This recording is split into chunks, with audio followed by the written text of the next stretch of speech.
Assalamualaikum warahmatullahi wabarakatuh. Perkenalkan, nama saya Kevin Sultan dari 11 OTKP 2. Di sini saya akan membahas materi sedikit tentang sistem penggajian karyawan atau sistem penggajian pegawai. Sistem penggajian karyawan atau istilah modernnya sistem payroll merupakan sistem yang membantu perusahaan dalam mengelola hal-hal yang berkaitan dengan gaji.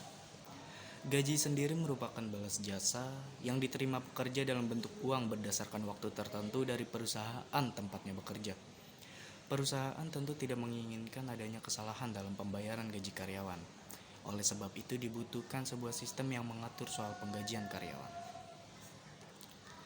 Pertama-tama kita akan membahas data yang dibutuhkan dalam sistem penggajian. Sistem penggajian dapat berjalan dengan adanya masukan data di dalamnya. Dengan begitu, proses pembayaran gaji tidak terlambat dan teratur sebagaimana mestinya. Masukan data yang dibutuhkan dalam sistem penggajian terbagi menjadi dua, yaitu satu, data konstan. Data konstan merupakan data yang tetap dan tidak berubah dalam sistem penggajian. Data konstan hanya perlu dimasukkan sekali di awal, tidak perlu dimasukkan ke sistem secara berkala tiap periode pembayaran gaji. Data konstan ini berubah hanya jika ada pembaruan data dari pekerja.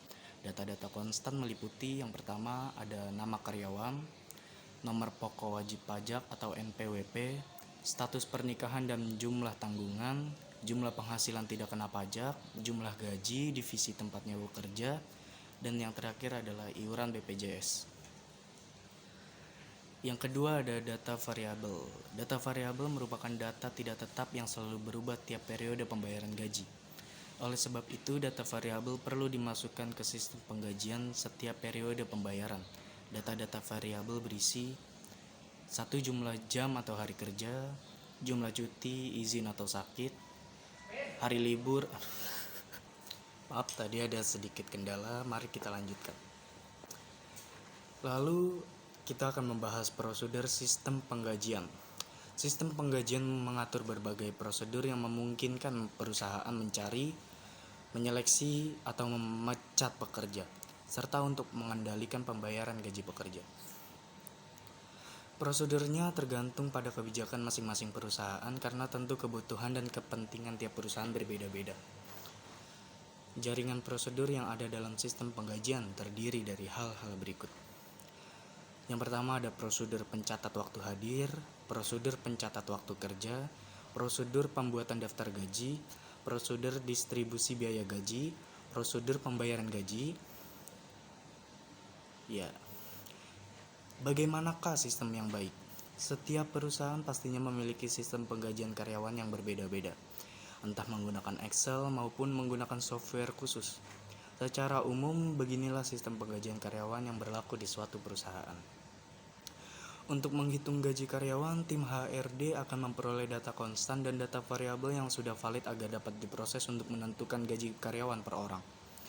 Lalu, tim HRD akan menghitung pajak penghasilan atau PPh 21 karyawan sesuai status jabatan maupun keluarga. Setelah itu, tim HRD mendapatkan rekapan revisi perhitungan pajak gaji dari bagian pajak, serta membuat slip dan daftar gaji seluruh karyawan. Perhitungan gaji tersebut kemudian direvisi oleh bagian divisi keuangan perusahaan. Apabila tidak ada kesalahan, tim HRD akan membuat cek tunai yang berisi jumlah gaji seluruh karyawan dan menyerahkannya kepada pimpinan perusahaan untuk diproses. Terakhir, tim HRD akan melakukan cek tunai mentransfernya ke bank mitra agar dapat ditransfer ke rekening masing-masing karyawan. Sistem penggajian dibuat untuk memudahkan kerja manajemen dalam mengatur dan membayarkan gaji kepada setiap pekerjaan yang bekerja di perusahaan. Dengan capek dah.